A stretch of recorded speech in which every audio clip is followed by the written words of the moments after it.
কাহিনী হচ্ছে যে একটা কোম্পানি তো তার মতো করে ডিভিডেন্ড পলিসি নির্ধারণ করতে পারে এবং আমরা দেখলাম কিছু অ্যাজাম্পশনসের ভিত্তিতে সে যেমন পলিসি নিক। পলিসি মানে কি?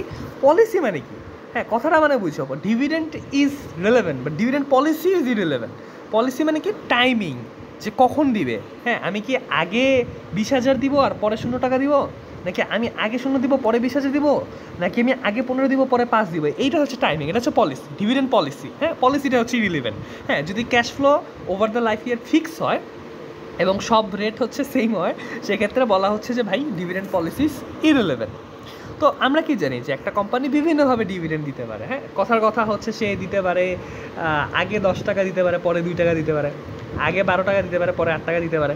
আচ্ছা সরি, সেম অ্যামাউন্ট লাগি। হ্যাঁ, আগে 8 টাকা দিতে পারে, পরে 4 টাকা দিতে পারে, অথবা আগে হচ্ছে 12 টাকা দিয়ে পরে 0 টাকা, মানে বিভিন্নভাবে একটা কোম্পানি দিতে পারে। বাট অ্যাজ অ্যান ইন্ডিভিজুয়াল আমি ইনভেস্ট করতেছি, আমার তো কিছু প্রেফারেন্স আছে। হ্যাঁ, আমি দেখলাম এই কোম্পানিটা আগে 8 টাকা দেয়, পরে 4 টাকা দেয়। আমি বললাম না ভাই, আমার এখনই 8 টাকা দিস না, আমার এখন হাতে এত টাকা দিলে খরচ হয়ে যাবে, যে এখন আমার কম দে। হ্যাঁ, পরে আমার 8 টাকা একটু বেশি, মানে পরের বছর বাড়াই দিস, পরের বছর বাড়াই দিলে পরের বছর আমি একটা ল্যাপটপ কিনবো, কিন্তু এখন যদি টাকা দিস টাকাটা ফাও নষ্ট হবে, এখন টাকাটা দিস না। অথবা আমি দেখলাম যে একটা কোম্পানি দেয় 2 টাকা আর 10 টাকা। হ্যাঁ, এই জায়গায় যে ইনভেস্ট করছে তার প্রেফারেন্স যে ভাই প্রথম বছর 2 টাকা দিলে হবে না ভাই, আমি বিদেশ যাবো বা আমার আর কাজ আছে, আমার অনেক টাকা লাগবে, পরের বছর কম দিচ্ছে, আমি একটু বেশি দে। হ্যাঁ, অর্থাৎ কোম্পানি বিভিন্নভাবে প্রেফারেন্স দিতে পারে ডিভিডেন্ড, বাট আমারও তো প্রেফারেন্স আছে, তাই না?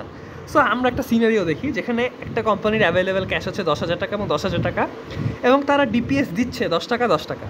বাট আমার প্রেফারেন্স হচ্ছে, ইন্ডিভিজুয়াল প্রেফারেন্স হচ্ছে ভাই এখন আমার 8 টাকা একটু কম পাইলে হবে, পরের বছর বেশি দিও।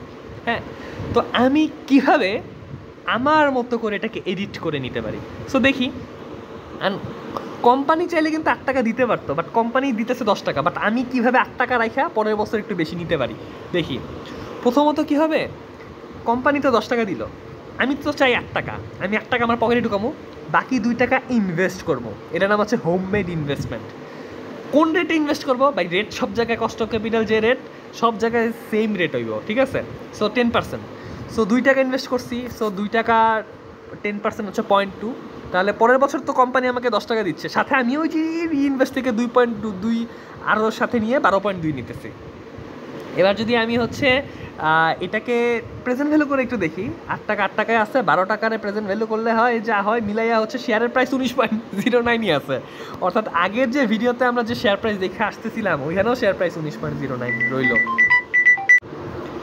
কাহিনী হচ্ছে আমি যে আমার মতো ইন্ডিভিজুয়াল প্রেফারেন্সটা সেট করে নিলাম না, এটা কিন্তু চাইলে কোম্পানিও একই কাজটা করতে পারতো। কোম্পানি কী করতো, সে 10,000 টাকার মধ্যে 8,000 টাকা, হ্যাঁ 8 টাকা ডিপিএস করে আমরা 8 টাকা বন্টন করতো, বাকি যে 2,000 রাখতো ওই 2,000 তো ফালা রাখতো না, ওই 2,000 ইনভেস্ট করে 12,000 টাকা, 12,200 টাকা হইতো, 12,200 টাকা ডিপিএস 12.2 করে দিত।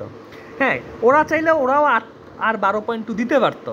হ্যাঁ, ওরা কি করতো, ওরা পুরাটুকু এখন না দিয়া বাকিটুকু ইনভেস্ট করতো, বাট এটা করতেছে না। ওরা না করলে কী হবে, ওরা ইনভেস্ট না করলে কী হইব, আমি আমার মতো করে একটা হোমমেড ইনভেস্টমেন্ট করে নিছি, ঠিক আছে? এইটাই হচ্ছে আমি আমার মতো করে প্রেফারেন্স নিছি। আরেকটা সিনারিও দেখি, সেম কোম্পানি আগের মতো 10 টাকা 10 টাকা দিচ্ছে মাতুব্বর, আমি এখন বেশি চাই, আমি একটু খরচাপাতি করতে চাই, পরের বছর কম দিলে হবে। তা ও তো দিছে 10 টাকা, আমি 2 টাকা কই পাবো, আমি 12 টাকা চাই, আমি 2 টাকা ধার লইছি। আমি ধার লমু কোন রেটে? রেট সব জায়গায় সেম 10%, এটা অ্যাজাম্পশন এর। হ্যাঁ, তো 2 টাকা যদি আমি ধার নেই, পরের বছর তো 2 টাকা 10% সহ 2.2 ফেরত দিতে হবে। তো পরের বছর কোম্পানি যখন 10 দিবে, 2.2 আমার ফেরত দিয়ে আমাদের রইব 7.8।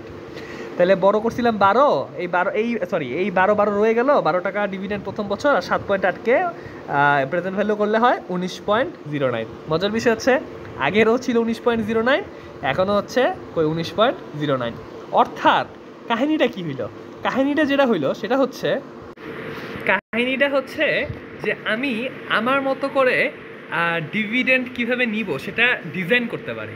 আমি এইখানে প্রথম মানে D0-তে 12 টাকা নিয়ে পরের বছর 1 টাকা নিব এমন হইতে পারে, অথবা আমি এখানে 8 টাকা নিয়ে 10 টাকা নিব, মানে এই বছর 8 টাকা নিয়ে পরের বছর 10 টাকা নিব হইতে পারে, অথবা এই বছর 0 টাকা নিয়ে পরের বছর 12 টাকা নিব, সেটা হইতে পারে। অর্থাৎ এরকম অজস্র পয়েন্ট হইতে পারে, এবং মজার বিষয় কি, প্রত্যেকটা পয়েন্টে আমার কিন্তু সেই প্রেজেন্ট ভ্যালু কত আসতেছিল? 19.09। This is we call indifference. অর্থাৎ উদাসীন। হ্যাঁ, আমি কোম্পানি যেমনভাবেই আমার ডিভিডেন্ড দেখ না কেন, আমি আমার মতো করে ডিভিডেন্ড একটা একটা স্ট্রাকচার আমি আমার মতো করে ডিভিডেন্ড প্যাটার্ন বানিয়ে নিতে পারি আমার টেস্ট অনুযায়ী, আমার প্রেফারেন্স অনুযায়ী। এবং এই লাইনের প্রত্যেকটা পয়েন্টে আমি যেভাবেই বানাই না কেন, যেভাবেই নেই না কেন, যেমন আগে আমরা দেখতেছিলাম যে কথার কথা এখানে D0-তে আমি 10 নিলাম এবং D1-এ নিলাম 7.8। হ্যাঁ, মিলে যা কথা, যা ভ্যালু, যা শেয়ারের প্রাইস, আমি যদি এটা 8-এ নামায় আনি এবং এটা যদি 12-এ নামায় আনি, তাহলে যেটা হয় শেয়ার প্রাইস সেম। অর্থাৎ এই লাইনের প্রত্যেকটা পয়েন্টে শেয়ার প্রাইস সেম, এর মানে আমি আমার ইচ্ছা মতো খেলতে পারি, এই লাইনে থাকতে হবে। এটা হচ্ছে ইনডিফারেন্স থিওরি। কোনো কারণে যদি লাইন থেকে লোয়ের আগে আরেকটা লাইন সৃষ্টি হয়, তাহলে এই লাইনের চেয়ে ওই লাইনে আবার শেয়ার প্রাইস বেশি হবে, বাট ওই লাইনের প্রতিটা পয়েন্টে শেয়ার প্রাইস সেম হবে। হ্যাঁ, এই হচ্ছে কাহিনী। So this is indifference theory, বা এখানে ইউটিলিটিটা আসলে সেম, সেটাই মূলত বুঝাইতে চাইছে।